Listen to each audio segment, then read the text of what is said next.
On behalf of our center and our partners, the World Economic Forum and the Bill & Melinda Gates Foundation, I'd like to extend a very warm welcome to our audience here in New York, as well as our larger virtual audience participating online today. The Event 201 scenario is fictional. Today's scenario is going to simulate meetings of a multi-stakeholder group called the Pandemic Emergency Board. We're at the start of what's looking like it will be a severe pandemic. And there are problems emerging that can only be solved by global business and governments working together. There's been some conspiracy theories that are around about the potential that pharmaceutical companies or the UN have released this for their own benefit. And maybe this is a time for us to showcase some cases where we are able to bring forward some bad actors and leave it before the courts to decide whether they have actually spread some fake news. A new coronavirus.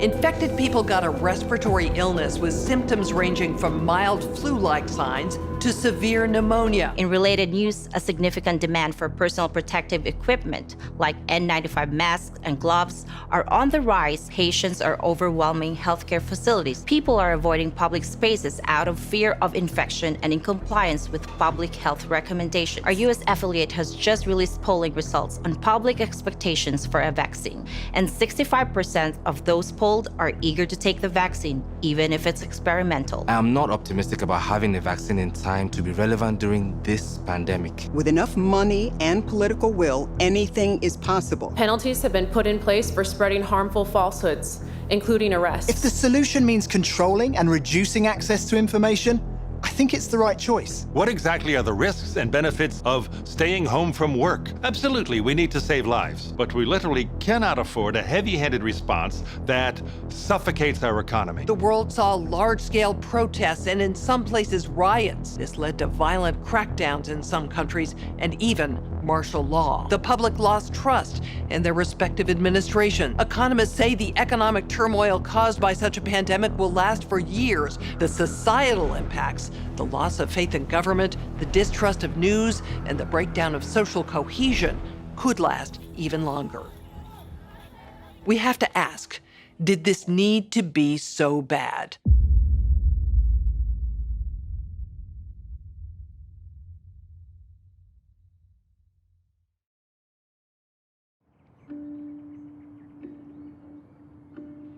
On May 4th, 2020, as part of a documentary series called Plandemic, I released an interview featuring science whistleblower, Dr. Judy Mikovits. The interview received fierce backlash for spreading what the media declared dangerous conspiracy theories. As a father and a veteran media producer, there was no way that I would release harmful information into the world during a moment as vulnerable as now. I had known Dr. Judy for 2 years before filming her interview. I read her book, then thoroughly researched and vetted her story. After interviewing her legal team, former colleagues, and people who have known her for decades, one thing I can say without question is, Judy Mikovits is one of the most honest, caring, and courageous women I've ever known. Why then would the most powerful forces of big tech, politics, media, and medicine go to such extreme measures to silence her voice all over the world? And why did all of the debunkers invest so much ink and airtime defaming Dr. Judy's character while avoiding very real revelations pertaining to patents, conflicts of interest, and the deadly corruption pervading our global health organizations? To get to the bottom of these questions, as well as many others, I've spent the last several weeks interviewing scholars from all over the world, among them top doctors, distinguished scientists, and Nobel laureates. I also sat down with Dr. Judy for a follow-up interview and to give her the opportunity to respond to critics. You can see that full interview on the Plandemic website. While you're there, make sure to dive down the rabbit hole, where you'll find additional videos, documents, and scientific studies that support the claims and perspectives put forth in the Plandemic series. Here are a few highlights from my follow-up interview with Dr. Judy. What do you have to say to the people who have tried to minimize your involvement with HIV by stating that you were at the bottom of the totem pole, 13th author of a 13-member group of scientists? Well, the 13th author is the senior author. So that means they're the most important author. Why did you agree to retract your own XMRV paper? The paper was actually force retracted. I was actually being held in jail. You told me that you had financial offers to remain silent. If you simply say you made a mistake and promise never to say another word, you can keep everything. You'll get all of your grants. You'll get everything back, millions of dollars. You'll get publication and funding. My lawyer said, that's the best offer you're going to get. I said, you don't understand me. I don't need an offer. I've already lost everything. If I thought even one child or one grandma was injured or killed because I didn't do something, that would have ended my life as I know it. There was no money you could ever pay me to get me to cover this up. I will never stop telling the truth.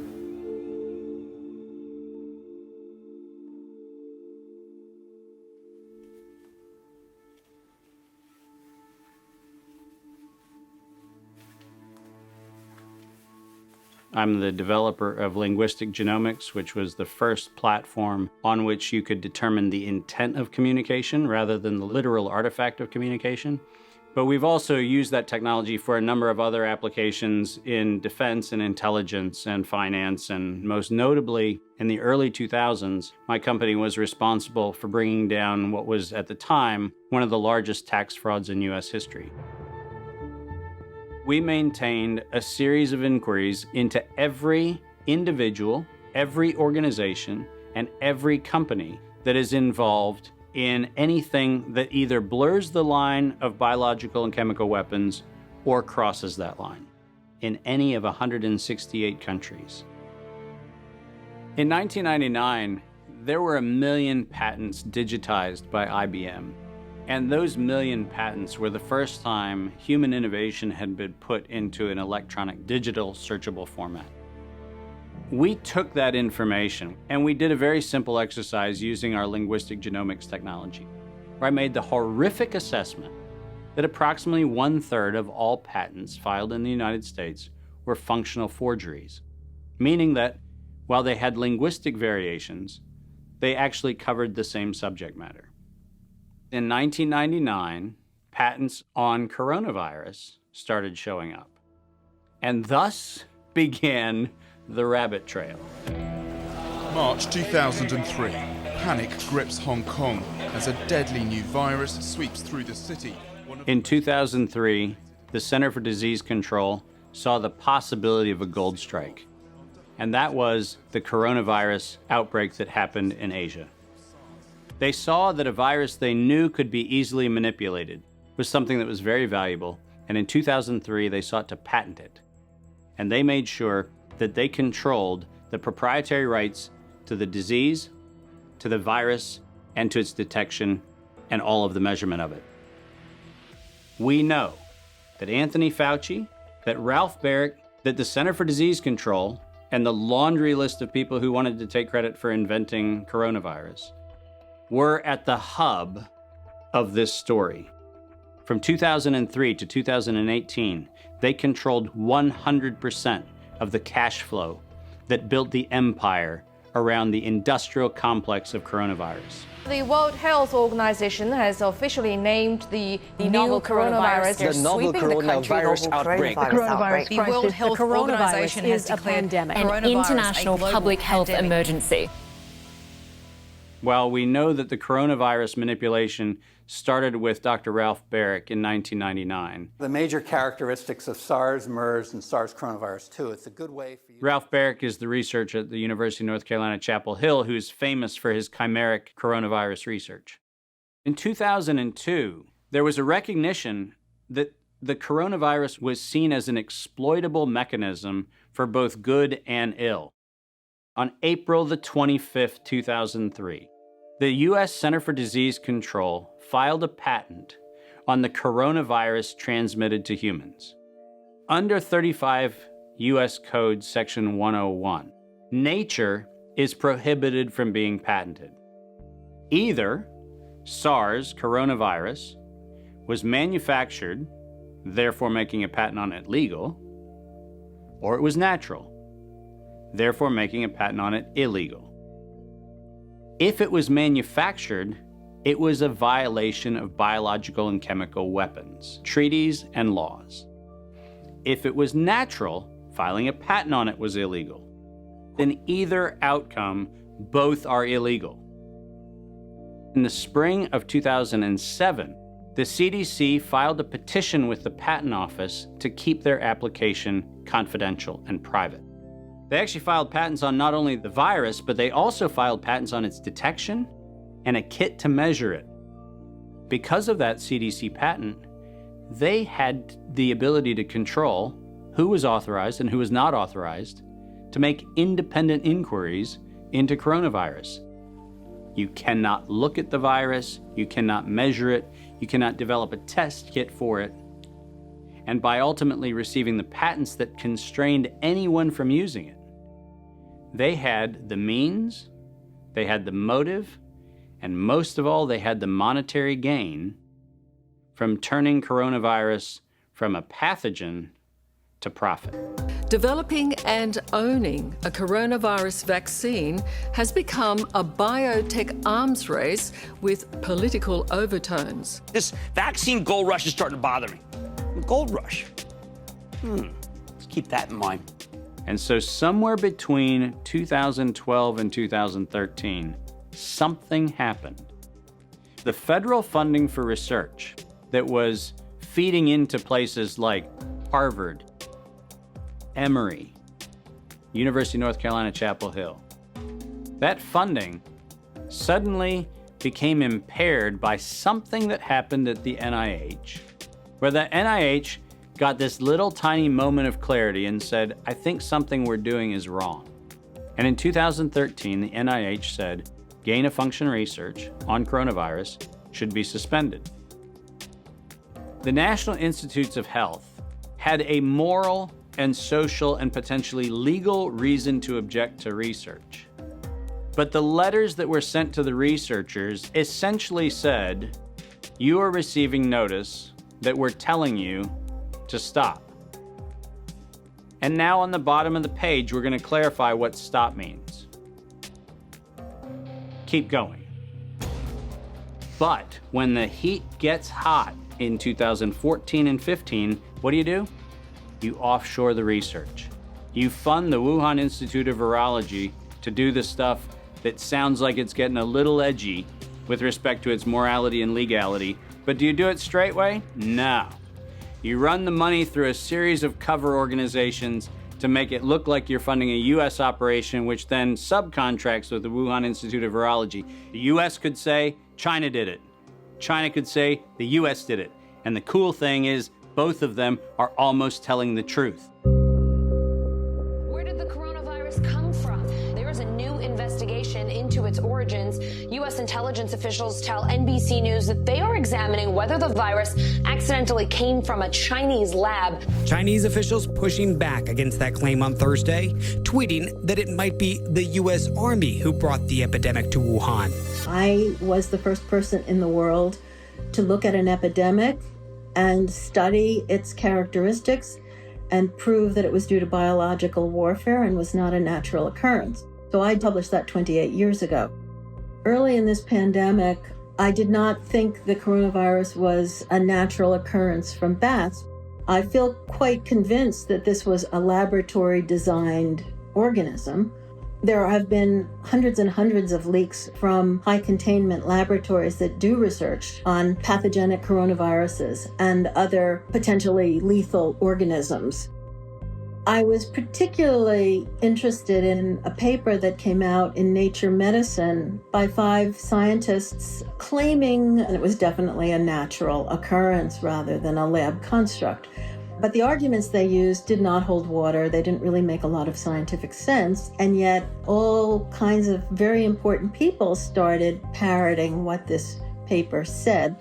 And so that, of course, got me scratching my head saying, why are these people risking their reputation when it's obviously illogical, doesn't hold water? Somebody must have made them publish this, and somebody must have told these other people that they have to say it's a great piece of science. You were quoted as saying it was a meticulous job done professionally. It could be done by somebody very expert in molecular biology, I think. Et c'est pas naturel, c'est ce que vous voulez dire? Non, ce n'est pas naturel, c'était un travail de professionnel, un travail de biologiste moléculaire. C'est un travail très minutieux, on peut dire d'horloger, on peut dire au niveau des séquences. Mais dans quel but? Dans quel but, ça, ce n'est pas clair. Moi, j'expose, si vous voulez, mon travail, c'est d'exposer les faits, c'est tout. See, the problem with all of this is the evidence is right in front of our face. And when confronted with evidence, we are told fact checkers are somehow transcendent. The pace of our modern world makes it nearly impossible for working people to research the events and policies that shape their lives. When seeking answers to life's most pressing questions, where do we go first? Google. Enter the subject, hit go, and there it is. Only what they want us to see. In today's culture of copy and paste journalism, it's common for hundreds of unrelated outlets to feature the exact same report. This is not the result of laziness. This is by design. When we see identical headlines across seemingly unrelated platforms, the logical mind concludes, well then, it must be true. The illusion that numerous news sources have arrived at the same conclusion gives us confidence to share the chosen narrative. And just like that, we become the unwitting pushers of propaganda. Search engines are the holy grail for those seeking to control the narrative. Google is already more powerful in terms of its control over people's lives than almost every government on the planet. As the most influential search engine in the world, through its ubiquitous reach, Google has more power to influence U.S. elections than any foreign nation. You testified before this committee.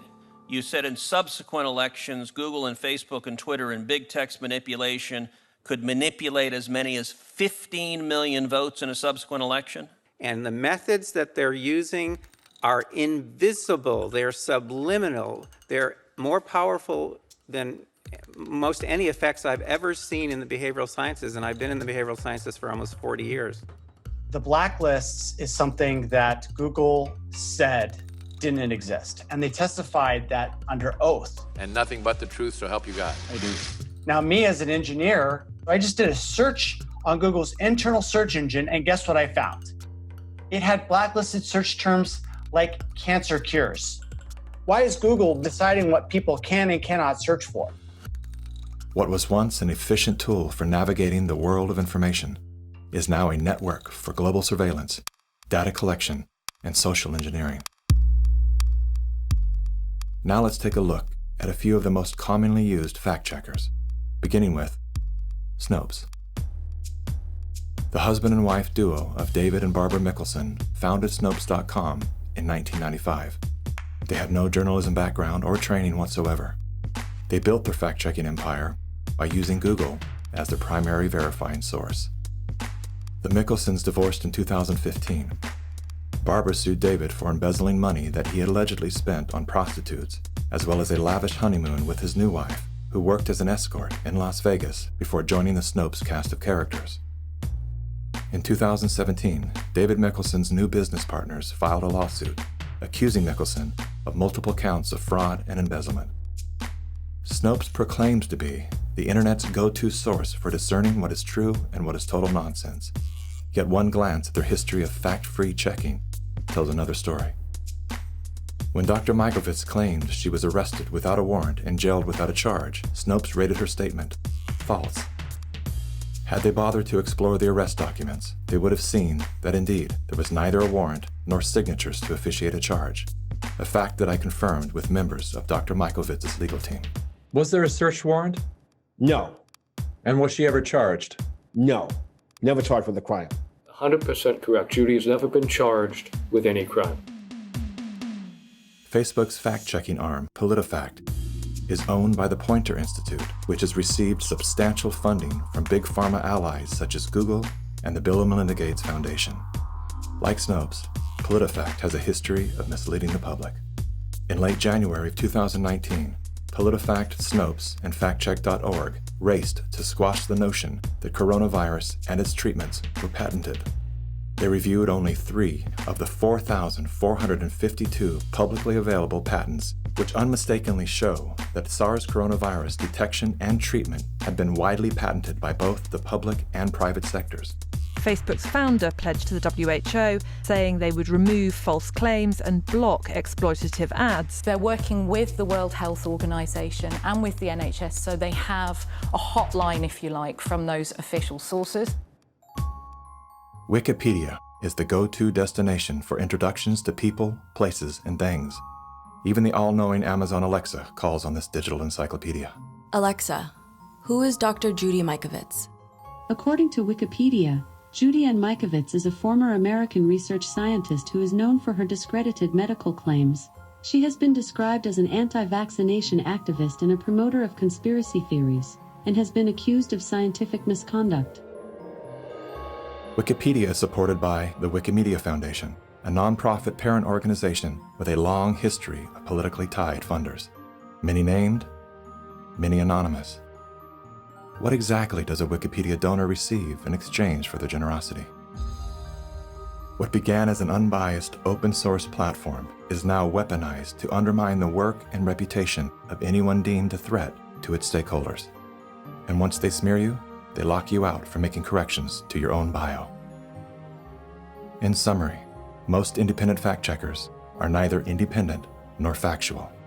Simply put, they are political spin machines. And so what they have done is they've decided that there's an approved narrative. If it is in line with the CDC's public pronouncements, and if it's in line with the World Health Organization public pronouncements, it is presumed to be correct. I don't have to remind many Americans that the Center for Disease Control was the one that said you should use DDT in your homes. Used right, it is absolutely harmless to humans and animals. Remember the name, DDT. It spells certain death. A scientific panel today reported that pesticides may indeed represent a grave threat to mankind. Remember the swine flu scare of 1976? That was the year the U.S. government told us all that swine flu could turn out to be a killer, and Washington decided that every man, woman, and child in the nation should get a shot to prevent a nationwide outbreak, a pandemic. Well, 46 million of us obediently took the shot. Did anyone ever come to you and say, there's the possibility of neurological damage if you get into a mass immunization program? No. No one ever did? No. I can't believe that they would say that they did not know that there were neurological illnesses associated with influenza vaccination. That simply is not true. We did know that. Then he's lying. I guess you would have to make that assumption. Then why does this report from your own agency list neurological complications as a possibility? You didn't feel it was necessary to tell the American people that information. Dr. Sensor's CDC also helped create the advertising to get the public to take the shot. The vaccines are safe, so roll up your sleeve. And now Americans are claiming damages from Uncle Sam amounting to $3.5 billion. By far the greatest number of the claims, 2/3 of them, are for neurological damage or even death. There are serious concerns tonight about how well the CDC controls dangerous germs at its own labs after yet another safety lapse. For the third time in a month, the CDC acknowledged deadly pathogens were handled incorrectly in government labs. That CDC is the CDC that allegedly is looking out for your public health.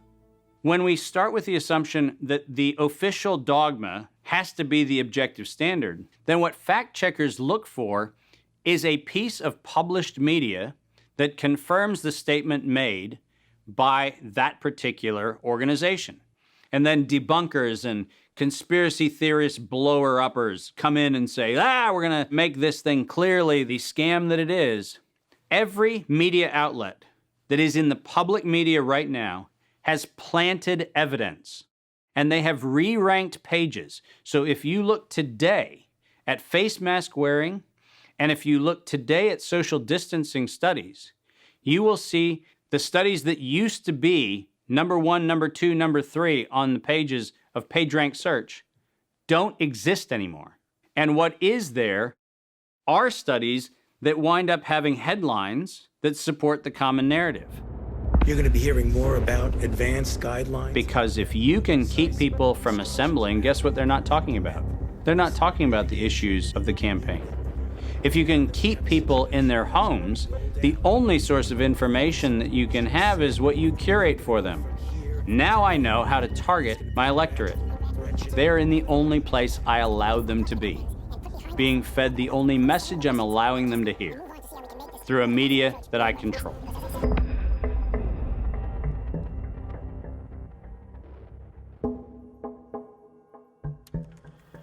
Since the invention of the printing press, there's been a battle to control disseminated information.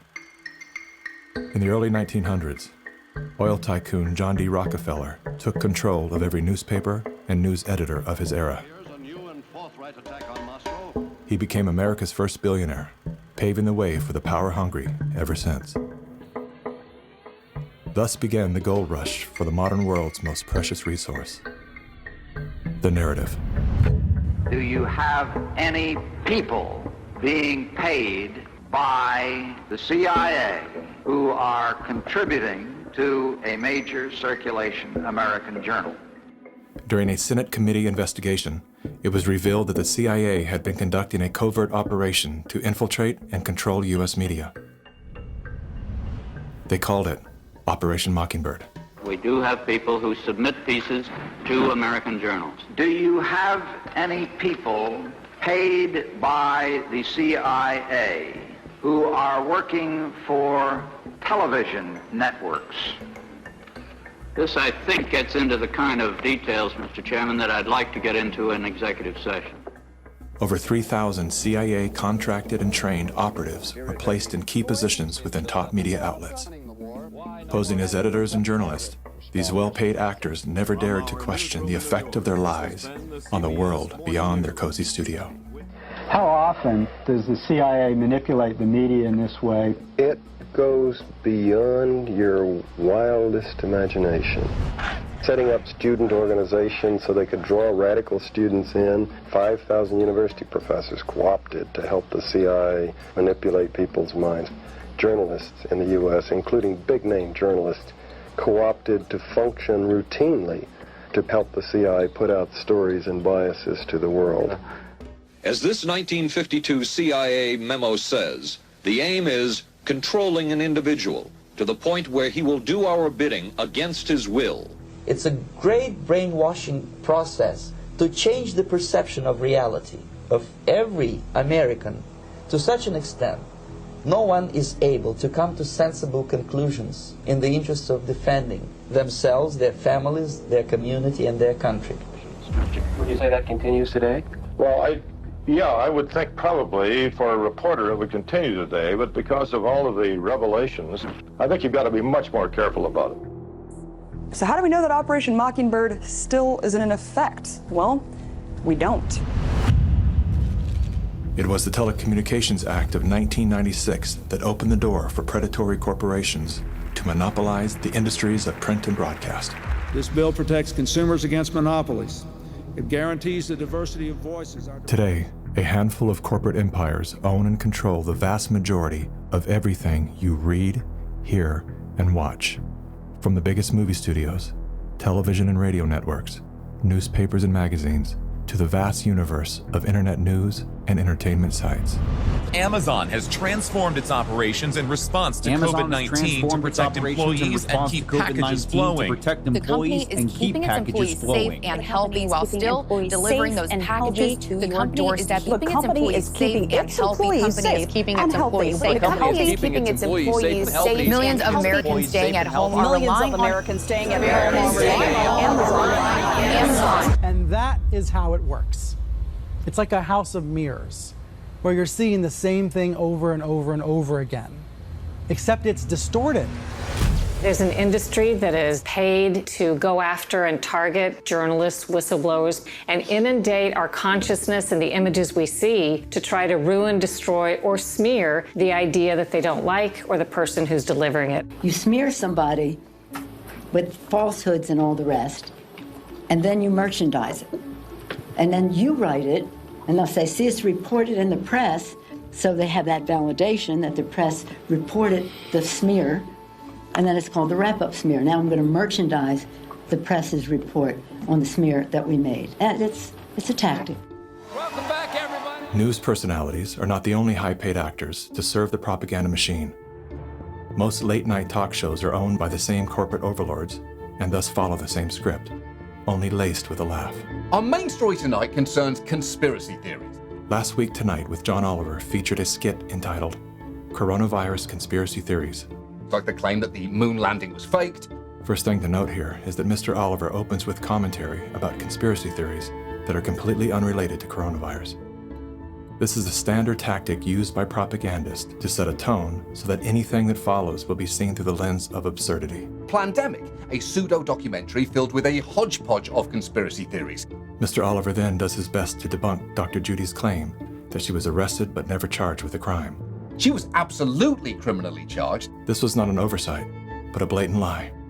Prior to the taping of this episode, Mr. Oliver had the official arrest documents that clearly prove that Dr. Judy was never charged with a crime. Mr. Oliver then attempts to debunk the idea that a beach, aka nature, holds any value in boosting our body's natural immune system. Instead of challenging the point with science, he kills it with a smear. Everything that you just said is insane.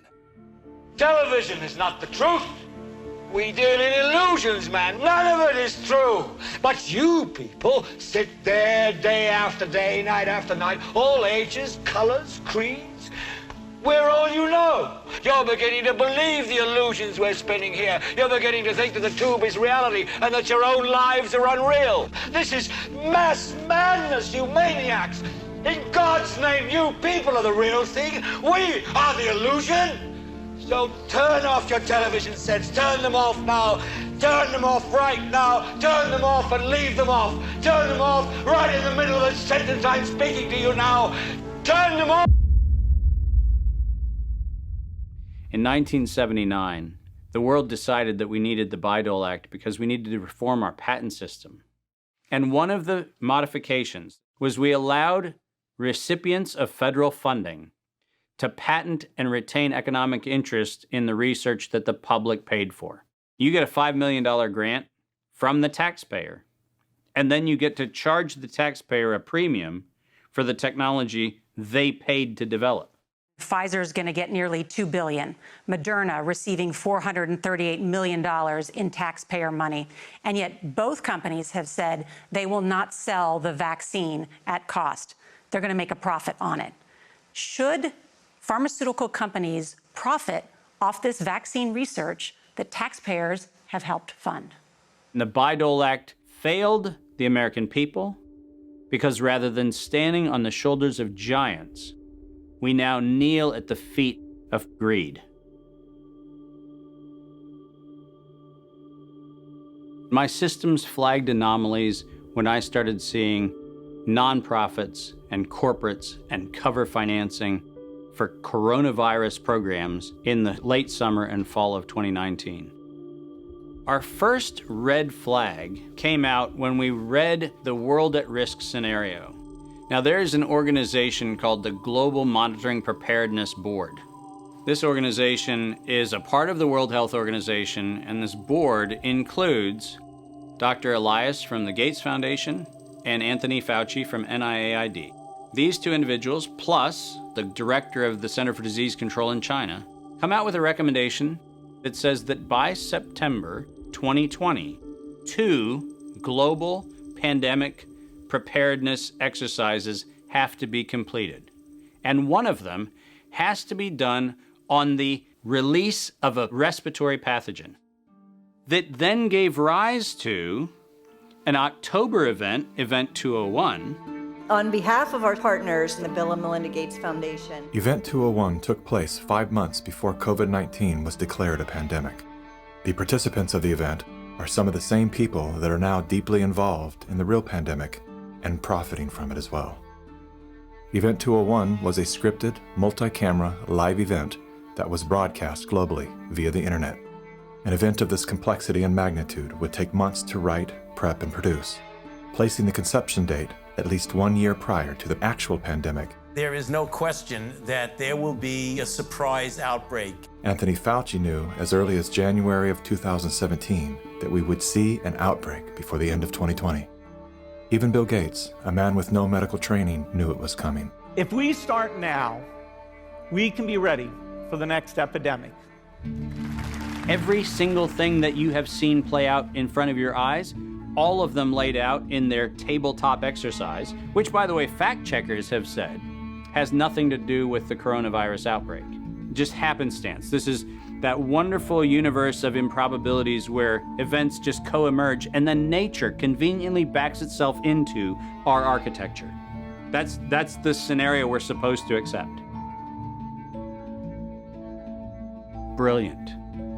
Some countries have banned travel from the worst affected areas. The president has made a decision to suspend all travel to the United Kingdom and Ireland. Dis and misinformation circulating over the internet. Across the world, misinformation about the virus is being shared online. A significant demand for N95 masks and gloves are on the rise. The demand for N95 masks to prevent the deadly airborne virus has surged. We could eventually have 52 million treatment courses per year, but it will take many months to get there. We're still many months out from having something that we can really deploy to the public. And 65% of those polled are eager to take the vaccine, even if it's experimental. A new poll finds that 49% of Americans say they would get a COVID-19 vaccine should an effective one be discovered.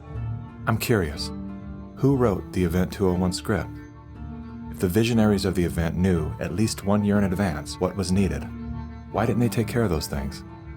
Considering that Bill Gates has donated half of his fortune to make the world safer, why didn't he help to better prepare our hospitals and frontline workers? Why didn't any of the event's wealthy sponsors do something?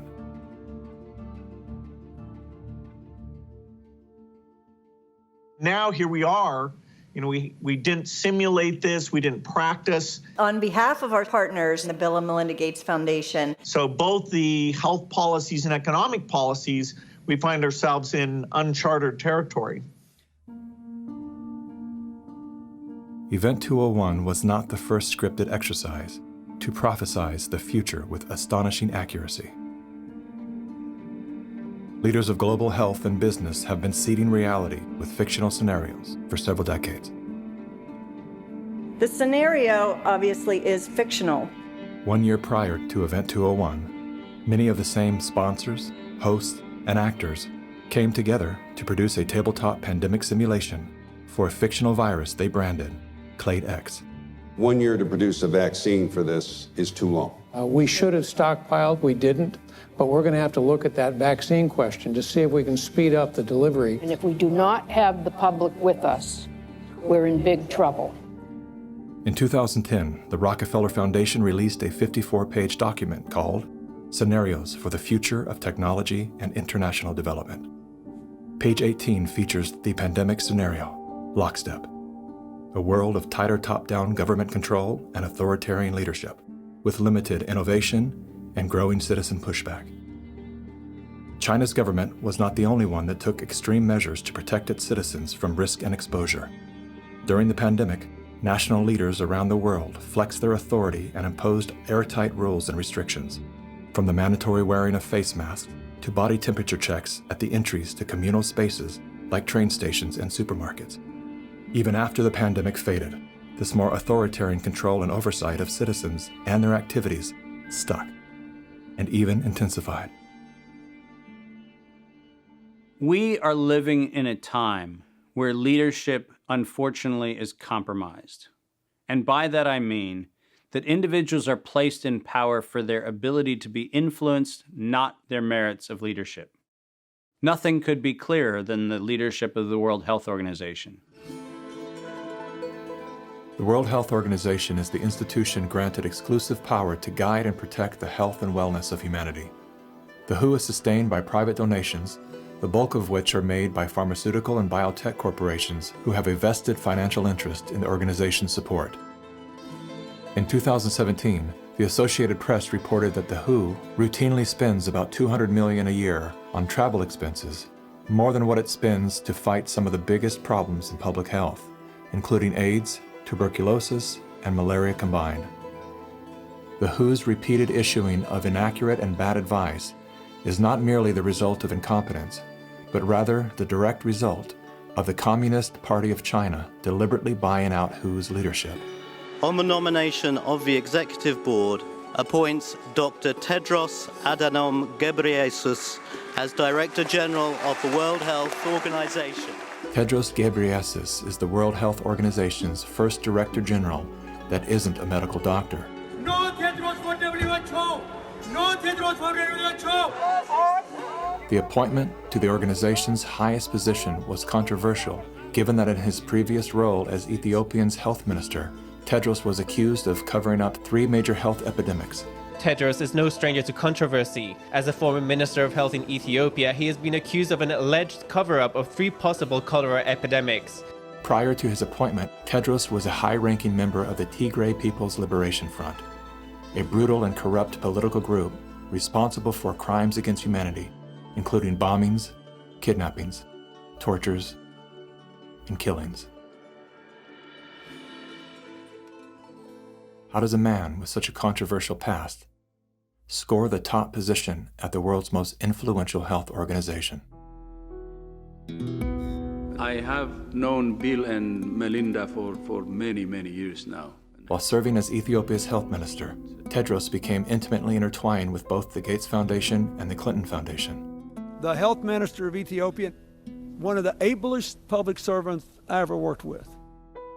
With the backing of the 2 most powerful foundations on earth and the full support of the Communist Party of China, Tedros was a shoo-in. We will have many body bags in front of us if we don't behave.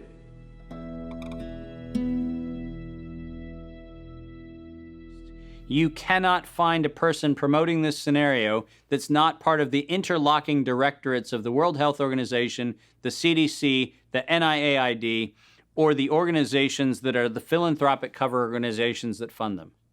We now know that there are over 1,300 patents currently issued and held by organizations that are multiply recipients of funding through the Gates Foundation, through EcoHealth Alliance, through the Sherlock Biosciences connection back into open philanthropy, and all of them also have links directly to NIAID, Anthony Fauci's funding sources.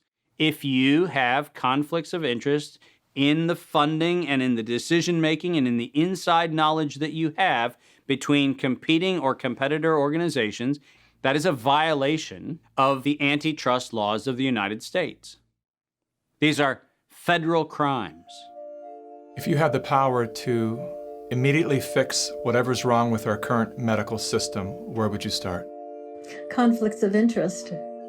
About 40 or 50 years ago, pharmaceutical CEOs actually went to jail if they knowingly sold a bad product and concealed information about the problems with that product. Since then, all they have done is paid fines. And so selling a product and concealing information about it is okay because paying the fine is considered the cost of doing business. How did the pharmaceutical industry come to capture the rest of the medical industry? And it's because they had so much money to bribe the NIH, the CDC, the FDA, the professional associations, the journals, the medical schools, and everyone else. Around the same time that John D. Rockefeller seized U.S. media, he also hijacked U.S. medicine. When it was discovered that drugs could be produced from petroleum, America's top oil mogul ordered his army of propagandists to invert reality accordingly. Medicines used for thousands of years were suddenly classified as alternative, while the new, petroleum-based, highly addictive, and patentable drugs were declared the gold standard. After buying the German pharmaceutical company that manufactured chemicals of war for Adolf Hitler, Rockefeller leveraged his political influence by pressing Congress to declare natural healing modalities unscientific quackery. Rockefeller then took control of the American Medical Association and began offering massive grants to top medical schools under the mandate that only his approved curriculum be taught. Any mention of the healing powers of herbs, plants, and diet was erased from most medical textbooks. Doctors and professors who objected to Rockefeller's plan were crucified by the media, removed from the AMA, and stripped of their license to teach and practice medicine. Those who dared to speak out were arrested and jailed. When evidence began to emerge that petroleum-based medicines were causing cancer, Mr. Rockefeller founded the American Cancer Society, through which he suppressed that information. John D. Rockefeller is duly credited as the founder of the pharmaceutical industry, and the reason that medical error is currently the third leading cause of death in America. This is not an indictment against doctors. More than anyone, they are under the stranglehold of the single largest lobbying power in Washington. Every year, the pharmaceutical industry spends at least twice the amount as big oil to influence laws, policies, and public perception. Thanks to Mr. Rockefeller, the architect of American monopolies, no industry has more power over our lives than Big Pharma. Part of the problem, and this, by the way, goes back to the 1980s with Microsoft, is Bill Gates found out that it was very difficult to manufacture a way to navigate through the patent universe, saying that it's Microsoft holding the patents.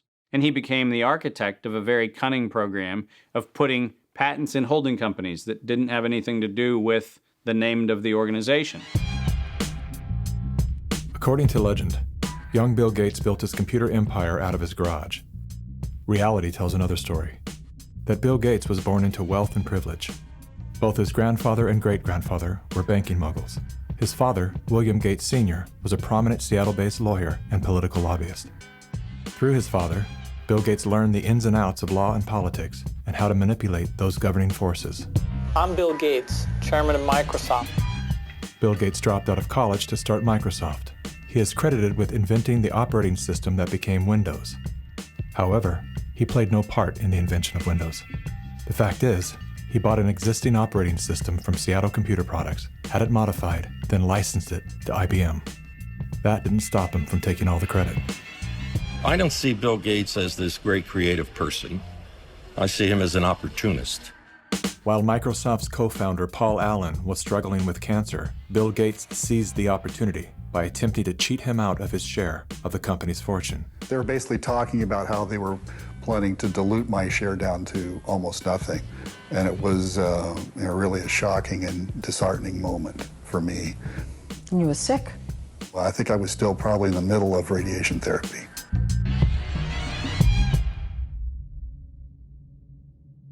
Gates' business strategies came under fire in 1998 when the United States Department of Justice sued Microsoft for antitrust violations. This is tape 3 of the videotape deposition of Bill Gates on September. During the 18-month trial, Gates gave hours of videotape testimony.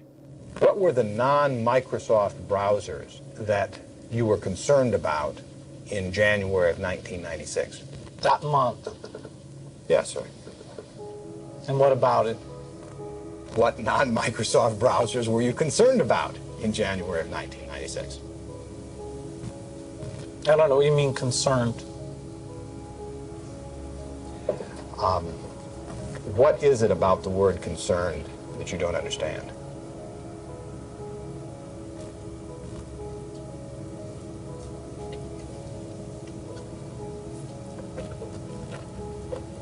I'm not sure what you mean by it.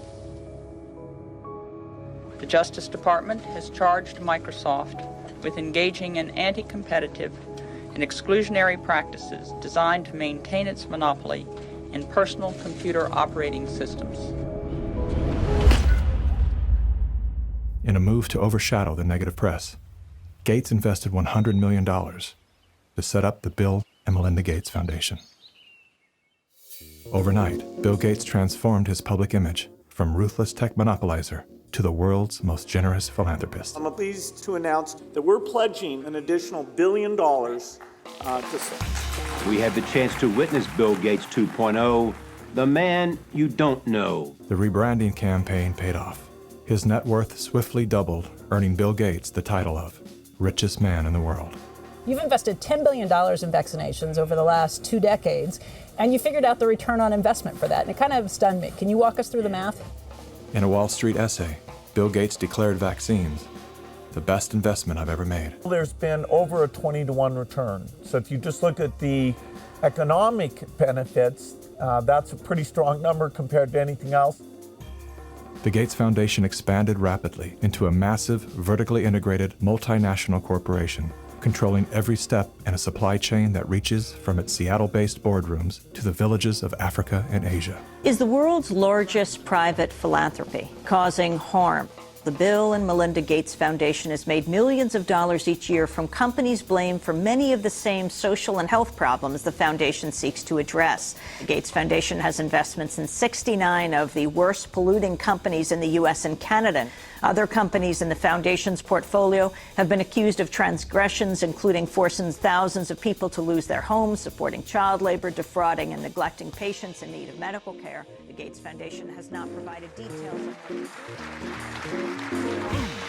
William H. Gates III and Melinda French Gates. As a top donor to both the WHO and the CDC, no one man has more power than Bill Gates to influence and control the health and medical freedom of all people. Normalcy only returns when we've largely vaccinated the entire global population. This will be the new normal until a vaccine is developed. Until we find a vaccine, going back to normal means putting lives at risk. We need to produce it and to deploy it in every single corner of the world. Full vaccination of our children and pregnant women. Development of new vaccines, therapeutics and diagnostics. Before effective vaccines and therapeutics are developed. Kaynak sağlama taahhüdünde bulunmuştur.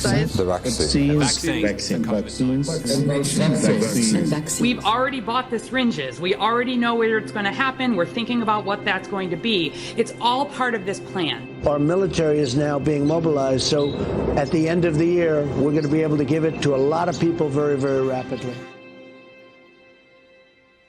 In 1986, President Ronald Reagan signed the National Childhood Vaccine Injury Act, granting total immunity to vaccine manufacturers. After a decade of lawsuits related to vaccine injuries and deaths, vaccine makers were going bankrupt.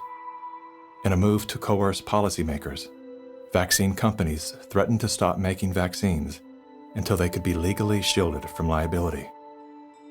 To this day, when someone is injured or killed as the result of an adverse reaction, it is the U.S. taxpayers that pay for the damages. Welcome back. Were several Indian tribal girls used as guinea pigs? The report alleges that 2 American pharma giants' untested vaccine was administered to thousands of tribal girls without proper study and paperwork. India was among the hardest hit after Bollywood celebrities were incentivized by the Gates Foundation to urge the public to submit to mass vaccinations. In 2009, tribal children were administered the HPV vaccine. Over 24,000 girls were told they were being given wellness shots, in many cases without the informed consent of a parent or a guardian. The people that were administering these vaccines lied to the guardians of these girls and told the girls, oh, this is going to cure cancer. You're never going to have cancer. And these girls became severely injured. Some of them developed seizures. Some of them developed cancer. And 7 girls died. And there was no insurance. There was no assistance for them. And the Gates Foundation denied that it had been clinical trials. And it was so bad that the parliament in India created a task force. They studied it and they kicked out the Gates Foundation. But India is a barbaric country. Things happen here in a very barbaric way. But I was surprised to find an American organization operating in broad daylight, doing things in a very, very, let's say, Indian fashion. And so the route I took was that I want the whole procedure to be investigated. The Indian Parliament formed a committee, and it was to me a rather surprising move because you generally don't often have such a high-level inquiry into matters affecting poor people. And that was such an extraordinary report. I don't think Indian Parliament has ever come out with such a scathing report. And the government officials came up and said, we shouldn't have authorized this. We're sorry. We're not going to allow them again. And now they're back doing their same old tricks again. The good news is that human clinical trials can start as early as July 2020 for India's first COVID-19 indigenous vaccine that's been developed by Bharat Biotech. So you can imagine how the manipulation of the media, by the media, the manipulation of public opinion by leaders from all political parties unanimously saying, we want a vaccine. And the worst thing is they are taken as philanthropists. Whereas what this actually is the acquisition of political and financial power. And I think the second most populous country with 1.3 billion people is going to be a good base for pharmaceutical companies to make a killing and also kill a lot of people in the process. Yes, I just find it a pity that we haven't been able to get any benefit for the girls who suffered, you know. It's so terrifying as to what they're actually doing with the world. We're taking things that are, genetically modified organisms, and we're injecting them in little kids' arms. We just shoot them right into the vein. A 2018 scientific study released in the International Journal of Environmental Research and Public Health concluded that over 490,000 children in India developed paralysis as a result of the Gates-supported oral polio vaccine that was administered between the years of 2000 and 2017. Using all the usual sleight of hand, US-based media and fact-checkers rushed to bury the story. But thanks to the meticulous work of a team of Indian researchers and doctors, the inconvenient truth lives on the NIH.gov website. It's my honor to introduce Bill and Melinda Gates. Without any medical training, Bill and Melinda Gates founded the Global Alliance for Vaccines and Immunization, through which they fulfill their agenda to vaccinate the world. The foundation has been sued by the governments of some of the poorest and most vulnerable nations for causing serious harm through experimental vaccine programs. If you just look at healthcare workers around the world, they deserve to get the vaccine first. Here in the United States, really, it's going to be Black people who really should get it first, and many Indigenous people. Vaccines were always taught to us that it was safe, it was healthy, this is things that we had to do. But given the position that I am in now as a state legislator, and looking at these studies and reviewing a lot of these studies, it's very scary. And I want the African American community to open up their eyes. Of all the places that Mr. Gates could have gone in the world, why did he settle on Africa? It's not because he cares about people that look like me. He cares about an agenda. African bodies have been used as lab rats for many years for Big Pharma. They are using us for trials, they are using us for testing, but as an African, I say no more. Africans, they're tired of becoming the guinea pigs of the world. Their antennas are raised and they're telling each other all over social media. They're on high alert right now. There is a policy of the American government. It's called the Kissinger Report, which was produced in the mid-70s. And it explicitly states that the purpose of the foreign policy in Africa was to reduce the population, because they have great mineral resources there. At the time, Kissinger and those involved with the Carter administration wanted to shrink the population, make sure that the Africans do not develop and do not use the resources for themselves, because we in the States, we need them. There is a concerted effort of foreign powers to control the population of Africa. Some children did survive the botched vaccinations last month and will recover, but 15, all under the age of 5, died from fever, vomiting, and diarrhea. Human errors contributed to the unfortunate deaths of the children. How can you believe Big Pharma but not believe these parents when they tell you that their children have been injured by Big Pharma? I don't care how big this corporate machine looks. As a parent, I can tell you, these people will never stop fighting for their kids.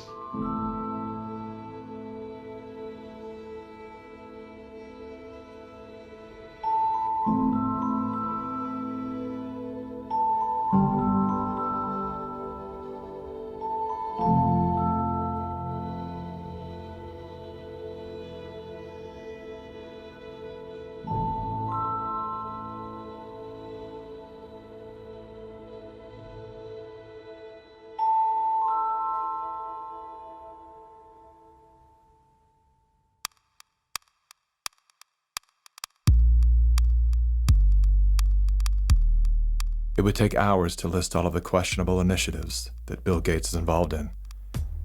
Here's a few of the highlights. Gates is one of the key funders in the stratospheric controlled perturbation experiment designed to block out the sun in an effort to control global warming by releasing massive amounts of calcium carbonate and other materials into the upper atmosphere.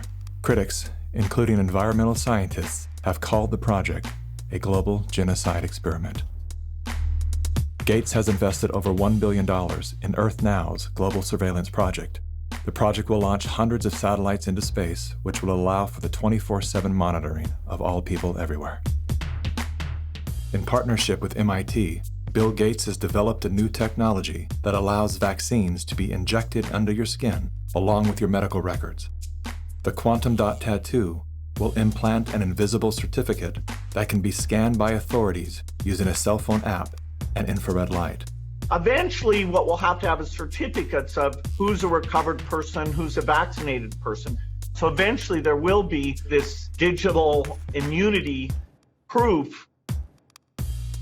The EPA recently approved an experimental use permit to Oxitec, a biotech company funded by the Bill and Melinda Gates Foundation. In an effort to fight malaria, Oxitec will soon release millions of genetically modified mosquitoes in various U.S. states.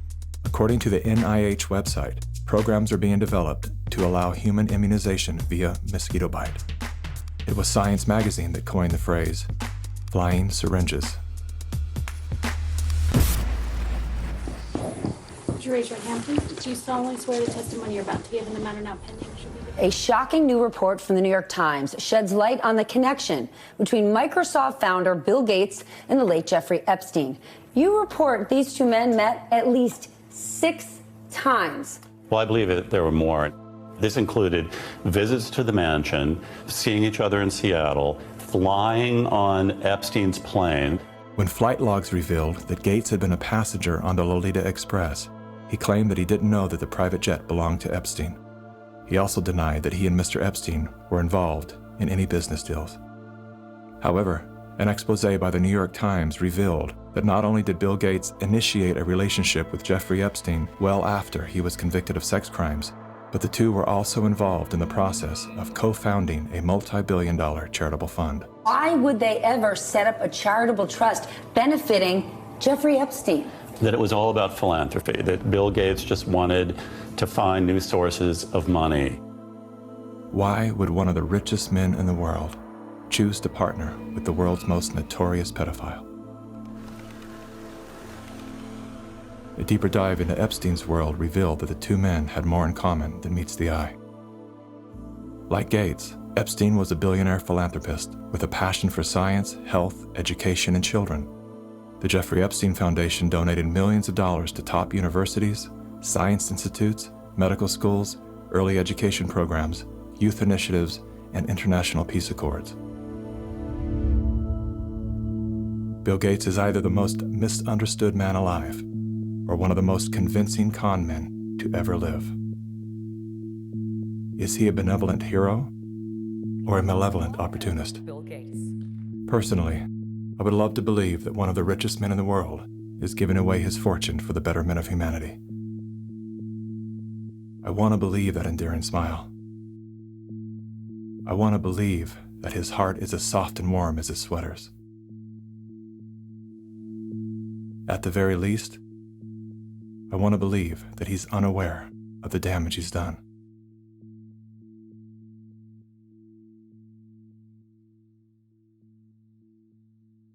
I'm happy to announce that we've discovered a vaccine. We no longer have to live in fear. Everyone can get back to their normal lives. It's the great hope galvanizing the world. A vaccine for COVID-19. But are we being sold a lie? After all, COVID-19 is the 7th coronavirus to strike mankind, and we've never found a vaccine for any of them. The shortest time anybody's ever found a vaccine against any disease that I'm familiar with is about 7 years. The average time is 20. To be talking about a magic bullet coming in months, it borders on the absurd. People like myself and Tony Fauci are saying 18 months. A year to a year and a half. If everything went perfectly, we could do slightly better than that.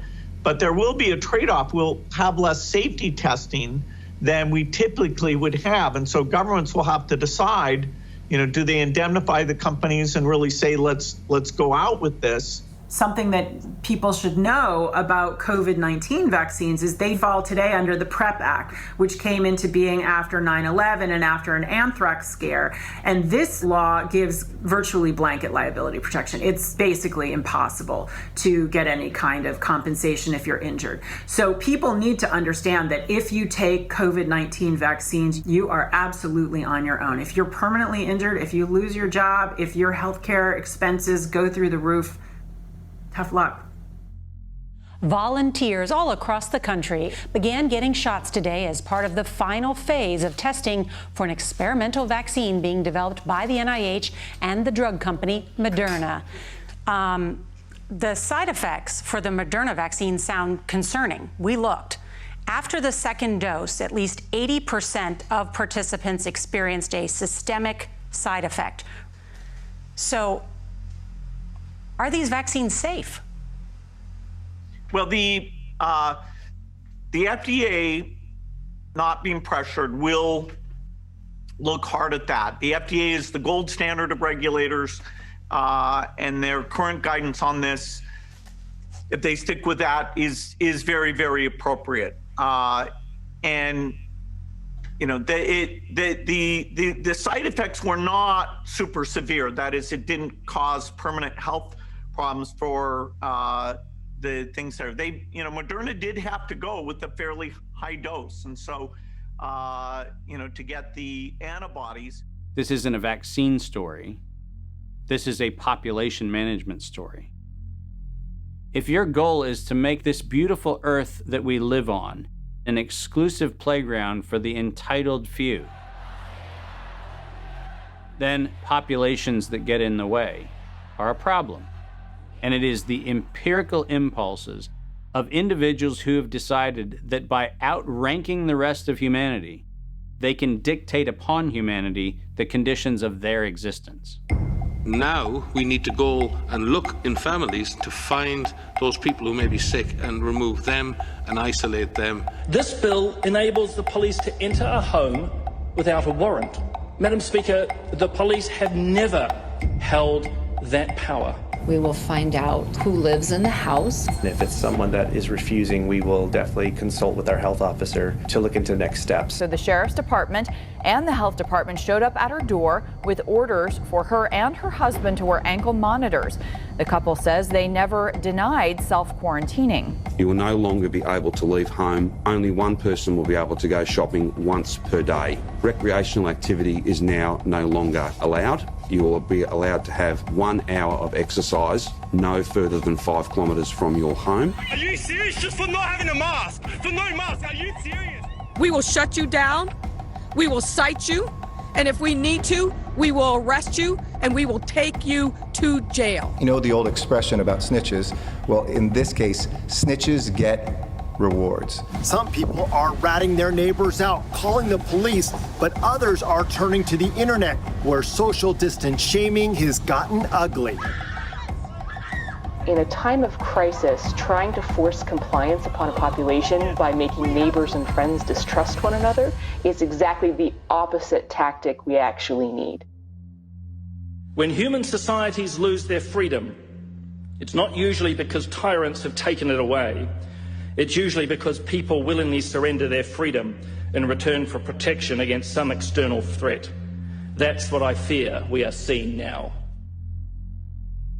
This is a cognitive dissonant moment, which is being imprinted in your brain, just like remember the Great Depression, remember 9/11.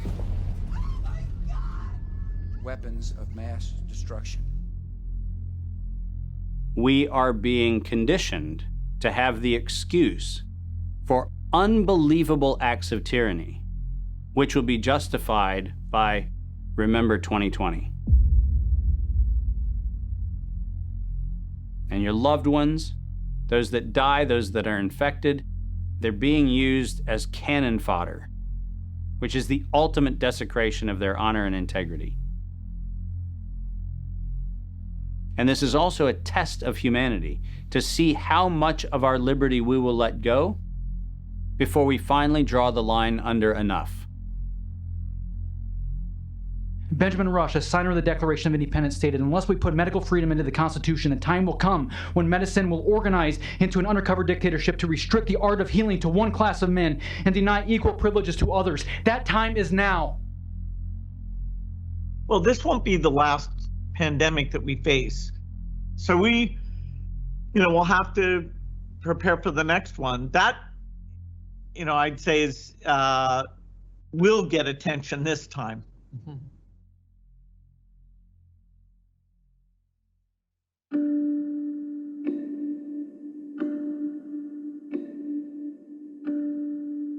This is not a time for us to go in a mob frenzy, find the perpetrators and haul them into the town square and pillory them. This is a moment for us to recognize that every decision that is being made today by any of the conspiring parties made perfect sense in each increment when each one of those decisions was made. The sum of those incremental steps has led to devastation because they lost touch with their fellow humanity. But that's an invitation for each one of us to examine how we're living and how not a single decision we make, not one, in any moment, is without consequence. This is our moment to reclaim our humanity.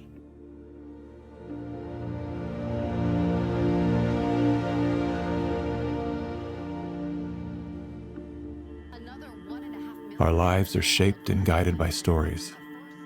The stories we're told become the stories we tell. The more we hear them, the more we believe them. When used as a tool, they help us to better understand who we are, where we came from, and where we're going. When used as a weapon, they can be deadly. One of the most dangerous stories we've been told is the one that goes something like this. Humanity is a failed experiment. We are parasites, a cancer, a virus. Human beings are a disease. It is a myth that permeates our movies, our music, our media, and our minds. As they say, repeat a lie often enough, it becomes truth.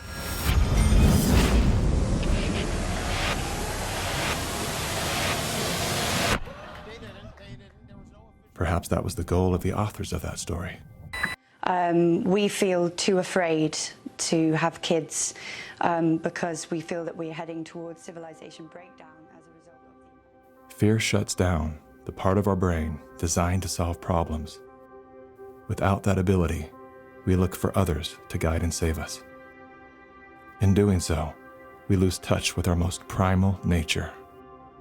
We forget that we are an extension of the most brilliant and resilient ecosystem in the universe.